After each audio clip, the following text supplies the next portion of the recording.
اللي حصل لي في الامتحان مش عادي. يلا الحمد لله اليوم عدى على خير، وحبيت ان انا يعني اعدي اليوم. المهم ان انا اختي الحمد لله ربنا كرمها ابنها طلع من الحضانه، فقررنا نروح نبارك لها ونطمن على نون الصغنن اللي ملحقناش نقعد معاه خالص بسبب تعبه. ادعوا له ربنا يشفيه ان شاء الله ويقوم بالسلامه ونفرح دايما بيه.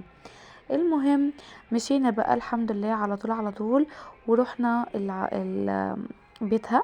فكنت بصور لكم بقى في الطريق، وبابا كان معانا وكده والعربيه بتاعتنا. فالحمد لله يعني ما رحناش مواصلات، رحنا بعربيه بابا، فدي حاجه الحمد لله كويسه ووفرت علينا، رغم ان احنا عشنا ليله مرعبه. بس هحكي لكم دلوقتي ليه عشنا ليله مرعبه. الطريق كان حلو، كان هادي ولطيف ولذيذ ومفيهوش اي حاجه. الفكره في ان واحنا راجعين اللي حصل معانا، بس تعالوا خليكم كده تاخدوا معايا الليله كلها كامله.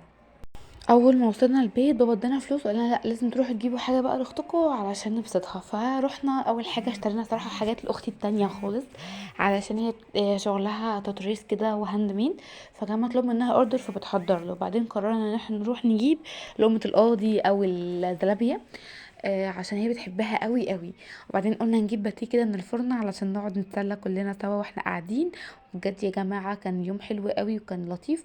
بس اللي حصل فيه بقى ان انا وانا راجعه من الامتحان نسيت الملازم بتاعتي في الميكروباص، معرفتش ابدا اوصل للملازم بتاعتي تاني خالص.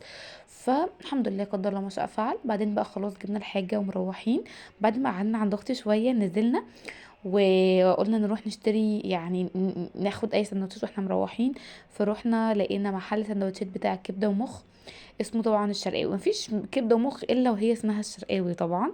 بصراحه كان راجل لطيف قوي والاكل كان لطيف جدا، والحمد لله خلصنا الاكل على طول واخدنا السندوتشات كلناها بالف هنا. معرفتش اصور لكم بصراحه بعد كده. لو اليوم عجبكم لايك وفولو، باي باي.